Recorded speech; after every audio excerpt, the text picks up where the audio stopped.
বিষাক্ত স্যালাইনে জনস্বার্থ মামলার আবেদন 2 আইনজীবীর।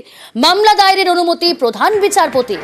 সেট গঠন করে তদন্তের দাবি আইনজীবীদের। আরো ডিটেল জানাবে অর্ণব, রয়েছে প্রতিনিধি অর্ণব।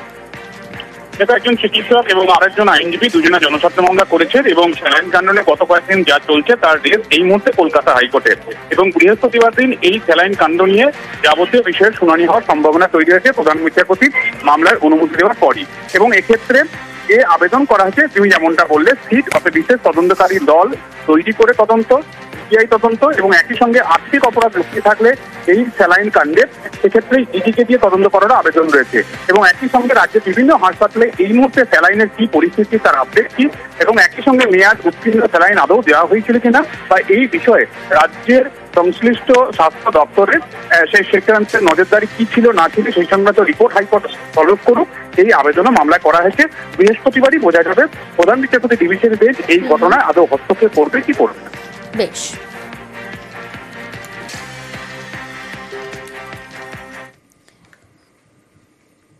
মেদিনীপুর মেডিকেলে প্রসূতির মৃত্যু। স্ত্রীর দেহ আর সদ্যজাতকে নিয়ে বাড়ি ফিরেছেন স্বামী। কোলে দ্বিতীয় সন্তান, আর স্ত্রীকে হারিয়ে চোখে জল, মনে এক রাশ চিন্তা। 2 সন্তানকে নিয়ে দিশাহারা মৃতার দিনমজুর স্বামী। সরকারি সাহায্যের দাবি পরিবারের। বাচ্চা কি হারে মানুষ করব, কোনো লোক আর এলো নি আর সরকার থেকে এখনো পর্যন্ত। বাচ্চা স্বাস্থ্যের কোনো খবর আর কেউ লাইনি? না, এখনো পর্যন্ত কেউ খবর নেই। কি হারে মানুষ করবো, আমি জুটাইছি না।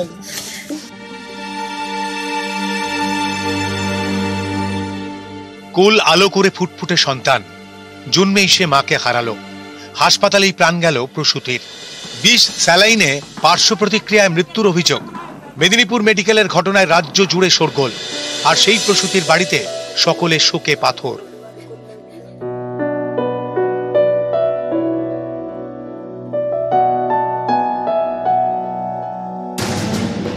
পশ্চিম মেদিনীপুরের গড়বেতার বাসিন্দা মামনি রুই দাস। গত 8ই জানুয়ারি তাকে মেদিনীপুর মেডিকেলে ভর্তি করা হয়। পরের দিন ছেলে হয়। 10 তারিখ মারা যান মামনি। মা পৃথিবীতে এনেছে, মাই তো এখন পৃথিবী, সেই মাই নেই। ভালো করে চোখ ফোটার আগেই ছেলেটা মাকে হারিয়েছে। মা নেই, তাই মায়ের দুধও জুটল না। বাচ্চাটা কাঁদছে আর মাকে খুঁজছে। মাকে ছাড়া কিভাবে রাখবো, রাখতে তো পারছি না, বাচ্চাকে রাখতে একটু কষ্ট হচ্ছে। কি এলাম যখন ডাক্তার বাবুরা কোনো চিকিৎসাই করলো না, শুধু আমাকে হাতে শুধু ডেড বডিটা ধরিয়ে দিল। কি হারে মানুষ করবো, আমি জুটাইছি না। মামনি রুই দাসের স্বামী দেবাশিস পেশায় দিন মজুর। টেনে টুনে সংসার চলে। সদ্যজাত তাঁর দ্বিতীয় সন্তান, মেয়ে 4 বছরের। হাসপাতাল থেকে সে ভাইকে এনেছে, কিন্তু মা আর ফেরেনি। ছোট্ট মেয়েটাও তাই বারবার জানতে চাইছে মা কবে আসবে। মাকে ছাড়া তো তার চলে না। বাড়িতে নতুন সদস্য, সবার এখন খুশিতে ভেসে যাওয়ার কথা। সেই বাড়িতেই এখন দুঃখের দিন যাপন। মা হারা নাতি নাতনিকে সামলাচ্ছেন ঠাকুমা। দাবি করছেন সরকারি সাহায্যের। কিভাবে যে মানুষ করব, তাই যে কি পাবো যে মানুষ করব। একটা বাচ্চা, একটা তো আধটা নয়, 2টাই তো কুলের বাচ্চা। সরকারি হাসপাতালে প্রসূতির মৃত্যু। বিষ স্যালাইনের পার্শ্ব প্রতিক্রিয়াতেই মৃত্যুর অভিযোগ। তারপরেও সরকারি কোনো প্রতিনিধি মৃতের পরিবারের সঙ্গে রবিবার পর্যন্ত দেখা করেননি বলে অভিযোগ। কোনো সাহায্য মেলেনি বলেও আক্ষেপ।